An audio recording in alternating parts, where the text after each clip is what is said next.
Nanggaling pa po sa dating scholarship ng ating dating congresswoman. Pero ngayon po malugod po ako nagpapasalamat kay Congressman Arnel Serafica dahil kahit paano po ay tinanggap niya po ako sa pagpapatuloy po ng kanyang scholarship program. Mabuti na lang po na pabilang ang aking anak sa scholarship program ni Congressman Serafica.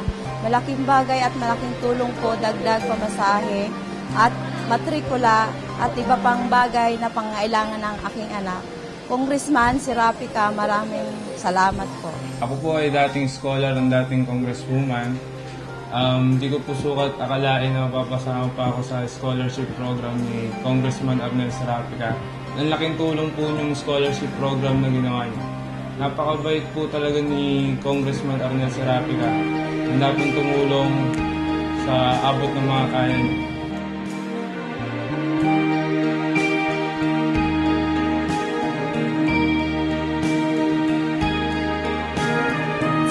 Tagal na po namin nakatira dito sa Barangay Pangilinan. Ngayon lang po na-aksyonan ang aming kalsada. Maraming salamat po sa pagpagawa niyo sa kalsada namin. Hindi na po kami babahain. Salamat po kay Congressman sana maitulong sa aming kalsada. Sana marami ka pang matulungan at humaba pa ang iyong pagganap sa tungkulin. Maraming salamat po sa binigay niyo po ninyong scholarship para sa amin. Sa ngayon po, nakakapag-therapy na po ako, nakakapag-home service na ako at kumikita na po ako dito. Pati ho ang mga kasama ko. So, Kong, thank you very much po. Naway po, dumami pa kami na matulungan ninyo.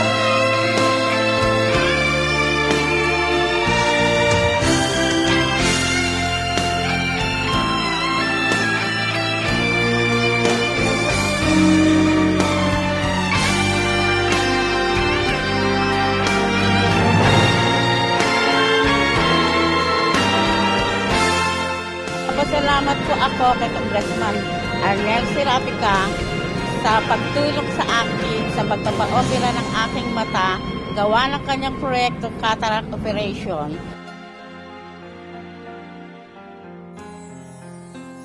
Po ay nagpapasalamat sa ng aking pamilya sa proyektong libreng serbisyo at pakikilamay ni Congressman Serafica. Ito po ay napakalaking tulong sa mamamayan ng Taguig. Maraming pong salamat, Congressman.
magkaroon ang mga taga-Pateros at unang distrito ng Taguig ng malapit na emergency unit upang mabigyan ng madaliang lunas sa pagkakataong may agad buhay na pasyente at nangangailangan sa dagdiang operasyon.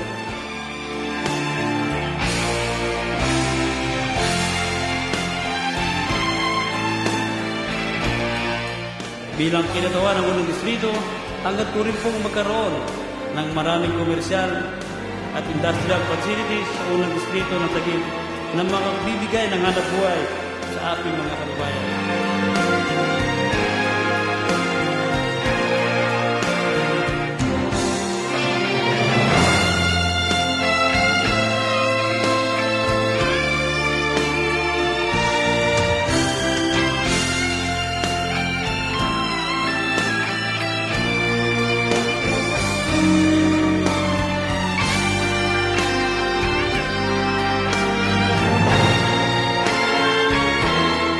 Darating ang araw, uunlad at sasabay ang unang distrito at tatawagin itong galing. Maraming salamat po sa hospital.